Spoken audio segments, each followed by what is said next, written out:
Hello everyone, मेरा नाम विमल किशोर शर्मा है और मेरा विवाह मोनिका काला से दिसंबर 2020 में हुआ था। और उसके बाद इन्होंने मेरे ऊपर कुछ झूठे केसेस कर दिए देहरादून में, जिसकी वजह से मैं आज दिन तक प्रताड़ित हूँ।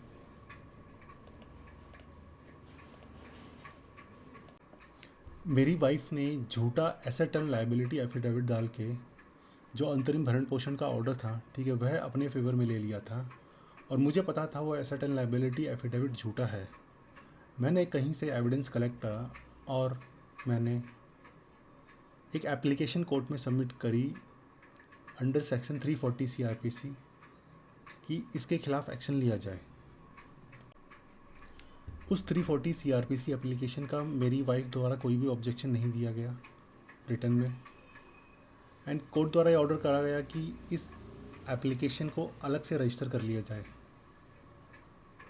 बट जब वो एप्लीकेशन अलग से रजिस्टर होती है, वो मेरी वाइफ के खिलाफ रजिस्टर होने के बजाय वो मेरे खिलाफ ही रजिस्टर हो जाती है।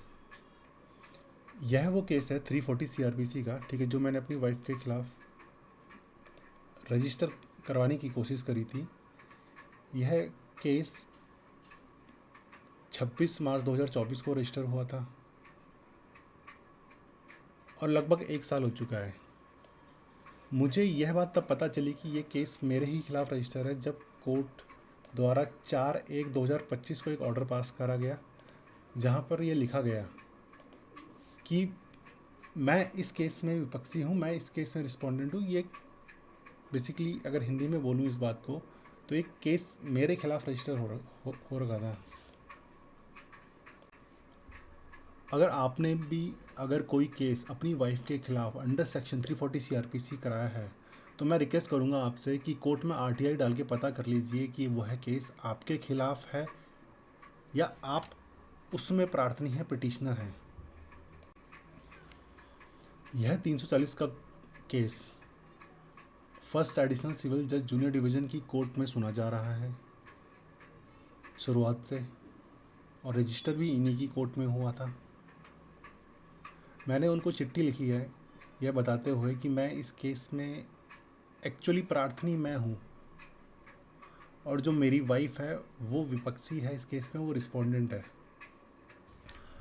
आई होप ये चिट्ठी प्राप्त होने के बाद कोर्ट मुझे इस केस में विपक्षी रिस्पोंडेंट समझना बंद कर दे। कोर्ट समझे कि ये केस मैंने ही दर्ज कर रखा है। और मैं यहाँ एक बात और बोलना चाहूँगा, ऐसा सिर्फ एक केस नहीं है, ऐसे 2 केस हैं जो इसी कोर्ट में रजिस्टर हुए हैं, जो मेरी एप्लीकेशन से रजिस्टर हुए हैं, पर वह मेरे ही खिलाफ रजिस्टर्ड हो गए। तो मैं एक बार फिर बोलना चाहूँगा, अगर आपने भी अपनी वाइफ के ऊपर कोई 340 सीआरपीसी केस रजिस्टर कराया है, तो आप पता कर लीजिए, क्या पता वह केस आप ही के खिलाफ ना रजिस्टर हो रखा हो।